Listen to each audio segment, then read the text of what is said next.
The National Alliance on Mental Illness, or NAMI, is the nation's largest grassroots organization dedicated to building better lives for people affected by mental illness. We went on the local scene to learn more. What is NAMI? NAMI stands for the National Alliance on Mental Illness. NAMI is the nation's largest grassroots mental health organization, and their goal is to help improve the lives of people who are touched by the symptoms of mental illness. NAMI started in 1979 in Madison, Wisconsin. Two mothers were really struggling with their young adults' mental health condition, and they got together and started networking. And they started at their kitchen table, and from there it grew to over 600 affiliates across the United States, of which we're one. The services that we provide fall into three big categories. It's support, education, and advocacy. And the support is an area that I have been particularly involved in. And one of the biggest ways that we provide support is through support groups. It depends on the affiliate, whether those are in person now or held via Zoom. For NAMI Plymouth area, we are still holding them via Zoom because we find that more people can join in if we hold them via Zoom. But in addition to the support groups, we also hold community conversations. We hold author talks. We have a website with contact information. You can email us any time of the day, and I'm the person that actually checks those emails, reaches back out to you, and then we try to direct you either to attend our support groups or to the resources that you need. For education, NAMI has fabulous, free, evidence-based education courses. And two of my favorites are the Family to Family course, which is geared towards people who have adult loved ones with mental illness. I took that many years ago when my loved one was first diagnosed, and just learned so much about the science behind the mental illness, as well as resources. And also NAMI Basics is a similar course, but designed towards people who have youth who are suffering from mental illness. As I said, those are evidence-based courses, and they are taught by members of the community who have loved ones with mental illness or other NAMI members. And then advocacy at the state and national level is something that almost every affiliate has a person that gets involved with, trying to make life better for everyone. NAMI does try very hard to support the loved ones of people struggling with mental illness, because it is a very challenging, isolating situation to find oneself in.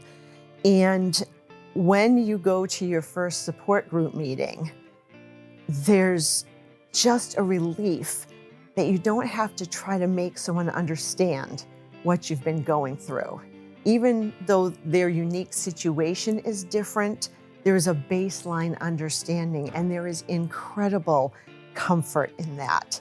And connecting with other people. Like I said, the isolation is significant. I used to say that some people brought their kids to sports 3 times a week. I brought my kid to the doctors, and that was not very, it was not a supportive thing. It's very lonely. And so helping to give people that type of camaraderie is absolutely huge. And we also provide a lot of resource information. So for my loved one, I learned about Mass Health, and I learned about services provided by the Department of Mental Health, and that completely changed, the trajectory for my loved one once we had some of those services in place. If people are struggling, please reach out to us. We all have struggled, or we all are still struggling, but we want to help get the word out and reduce the stigma. So we have an email, we have a Facebook page, we have a website, and they're all kept up to date. And we have a support group that meets twice a month on Zoom. And we help each other. We help each other deal with living with someone with a mental illness or loving someone with a mental illness. NAMI means a great deal to me because I was really struggling with how to help my loved one. And I really felt alone because there is so much stigma around mental health conditions. And I feel like if you have diabetes or cancer, people are very apt to call you, bring over a casserole, send you a card. But that doesn't always happen with a mental health condition because they don't know what to say. They are scared. Those who are struggling with mental health conditions really feel a lot of shame, a lot of guilt surrounding that, and that keeps them even more isolated. So the more we can get the word out and reduce the stigma, the better it is for all of our communities and families. I first started working with NAMI back in the early 2000s when my loved one was diagnosed at a very young age. And at that time, I attended a family-to-family course and just learning about all of the, I guess, the medical reasons behind the mental illness, understanding what was going on with the brain, understanding just how we might react to it and how others might react to us. That just opened up a whole new world of insight for me that, wow, okay, this is something we can take on. This is something we can deal with. And there's other people out there that are going through this too.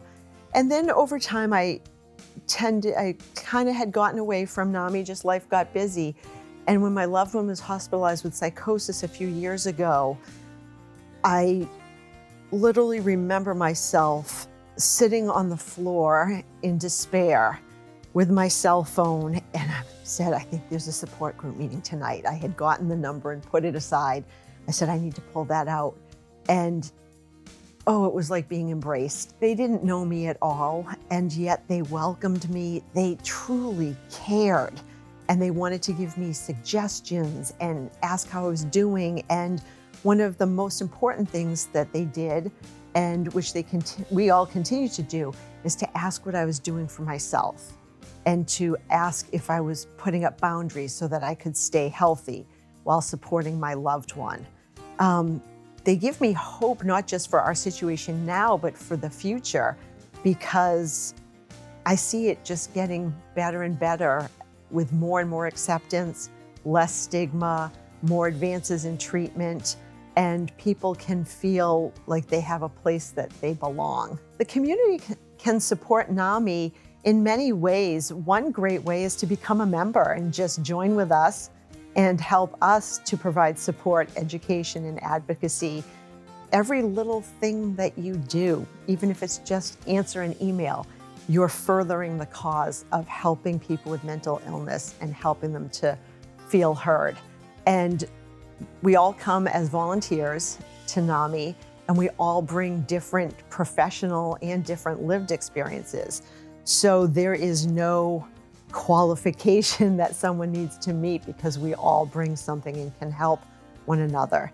In addition to that, attend our community conversations, our author talks, join us in things like walks. We have one coming up in May. It's on our website. Visit our website because you'll learn things about us and about resources on the website. Don't feel bad talking about mental illness. And if someone comes to you and you don't know what to say, feel free to direct them to NAMI. Mental health matters to all of us because we all know someone who is struggling or has struggled with a mental health condition. 1 in 5 people in America struggle with some kind of mental health condition. And we are working on advocacy because we know that if we can help people when they're younger, before they get to age 25, if we can help them then, they have a better outcome in the long run. I myself have always been very open about the mental illness that I've dealt with, that family members have dealt with. And I think I have been open because it's a tribute to my grandmother, my great-grandfather, and other people generations before me who couldn't speak about it and who did face stigma. And I find that maybe 8 or 9 times out of 10, when I'm sharing with someone something about the mental illness in our family, they will open up to me. And then they will say they're either dealing with it, family member, someone they know. And so it seems to touch all of us. And if it's not treated, it causes increases in unemployment, homelessness, substance abuse, drinking, incarceration, suicide.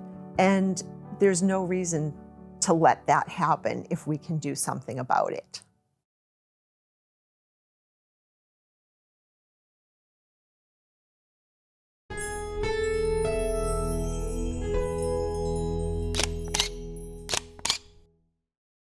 Thank you for watching. If you enjoyed this video, please hit the like and subscribe button before you go. We'll see you next time.